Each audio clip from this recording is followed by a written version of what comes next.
Subscribe the Complete Computer Education channel and hit the bell icon to get the first notification of the videos. नमस्कार दोस्तों, the complete computer education में आप सभी का बहुत बहुत स्वागत है। आज के वीडियो में हम देखेंगे यदि आप फेस कर रहे हैं साउंड प्रॉब्लम अपने मोबाइल के अंदर, आपके मोबाइल में साउंड नहीं आ रहा है और आपने सारे ऑप्शंस को यूज़ कर लिया है फिर भी साउंड नहीं आ रहा है, तो उसके लिए हमारे इन ऑप्शंस को, इन स्टेप्स को फॉलो कीजिए। अगर आप इनको फॉलो करते हैं तो 100% आप अपने मोबाइल में साउंड की प्रॉब्लम को सॉल्व कर पाएंगे। तो आइए स्टार्ट करते हैं इस वीडियो को। तो यहाँ पे बड़ी ही आसानी से हम इसको शॉर्ट आउट करेंगे, ट्रबल शूट करेंगे। तो सबसे पहले हमें 3-4 चीज़ों का ध्यान रखना है। आपको सबसे पहले चेक कर लेना है जो आपका मोबाइल का सॉफ्टवेयर है वो अप टू डेट है, वहाँ पर कोई डाउनलोड तो नहीं है। अगर डाउनलोड है अवेलेबल तो आप उसको अपडेट कर लीजिए। तो यहाँ पर देख लीजिए, यहाँ पर लिख के आ गया है your software is up to date. तो यहाँ पर हमें सॉफ्टवेयर की कोई प्रॉब्लम नहीं है। इसके बाद हमें चेक करना होगा जो हमारी डिवाइस की मेमोरी है वो कितनी है, पूरी फुल तो नहीं है। यदि कुछ फुल है बिल्कुल, जैसे कि यहाँ पर देख लीजिए, यहाँ पर इंटरनल जो मेमोरी है वो तकरीबन 32 GB की है और यहाँ पे तकरीबन 30 GB जो है वो फुल है। तो यहाँ पर मेरा 2 GB खाली है, तो यहाँ पर ये प्रॉब्लम नहीं है। यदि आपका पूरा मेमोरी, आपकी इंटरनल मेमोरी भरी हुई है तो उसको थोड़ा सा आपको खाली करना होगा। अब तीसरा पॉइंट हम देख लेते हैं। तीसरे पॉइंट में हमें चेक करना होगा, इसके बाद आपको चेक कर लेना है कि आपका साउंड जो है वो अवेलेबल है मोबाइल पर कि नहीं। तो इसके लिए आपको साउंड ऑप्शन पर आना होगा।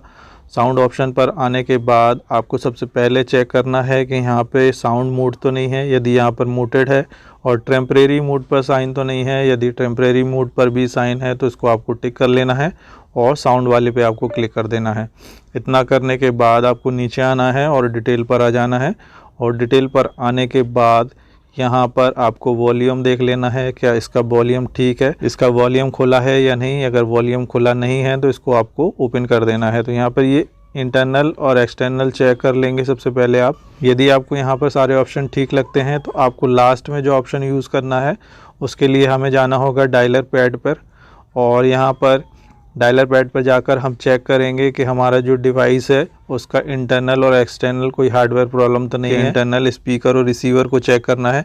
इसके लिए हमें डायलर पैड पर आना होगा और डायल करना होगा *#0* और इसको डायल करने के बाद आप सर्विस मोड पर चले जाएंगे। तो यहाँ पर आपको आके रिसीवर और स्पीकर को चेक करना है। तो सबसे पहले हम रिसीवर को चेक करेंगे। रिसीवर पर क्लिक करेंगे, आपको बीप की साउंड सुनाई देगी और यदि आपके मोबाइल से बीप की साउंड आ रही है तो इसका मतलब है आपका रिसीवर जो है वो ठीक ठाक काम कर रहा है। तो यहाँ पर बीप की साउंड आ रही है, मेरा रिसीवर ठीक है। इसके बाद हम बैक कर लेंगे।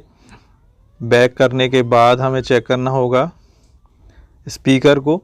तो स्पीकर पर जैसे आप क्लिक करेंगे यहाँ पर साउंड आना चाहिए। तो जहाँ पर अगर साउंड आता है तो स्पीकर भी हमारे मोबाइल का ठीक है। तो यहाँ पर देख लीजिए, तो यहाँ पर साउंड आ गई है, इसका मतलब स्पीकर ठीक है। तो यहाँ पर मेरा रिसीवर और स्पीकर ठीक है वाइब्रेशन में और मोबाइल में कोई दिक्कत नहीं है हार्डवेयर की। अगर कोई दिक्कत है तो यहाँ पर सॉफ्टवेयर की है। तो सॉफ्टवेयर के लिए मैं एक बार मोबाइल को रीसेट कर लूँगा। इतना करने के बाद भी अगर मोबाइल में साउंड नहीं आती है तो आपको लास्ट जो ऑप्शन यूज़ करना है उसके लिए आपको आना होगा सेटिंग के अंदर। और सेटिंग के अंदर आके यहाँ पर आपको सर्च करना होगा रीसेट। तो यहाँ पर मैं रीसेट टाइप कर देता हूँ और आपको सर्च करना होगा रीसेट। और जैसे ही रीसेट ऑप्शन आता है आपको लास्ट में अपने मोबाइल की सारी सेटिंग्स को रीसेट कर देना है। तो यहाँ पर देख लीजिए ऑटो फैक्ट्री रीसेट आ चुका है और यहाँ पर आपको सिर्फ ऑल सेटिंग्स को ही रीसेट करना है। तो यहाँ पर रीसेट पर आके आपको जो सेटिंग्स हैं उसको रीसेट कर देना है और उसके बाद मोबाइल को रीस्टार्ट कर लेना है। और जहाँ तक है आपकी 100% जो प्रॉब्लम है इन स्टेप्स को फॉलो करके सॉल्व हो जाएगी। यदि आपको ये वीडियो पसंद आया है तो प्लीज़ इस चैनल को लाइक और सब्सक्राइब ज़रूर कीजिए।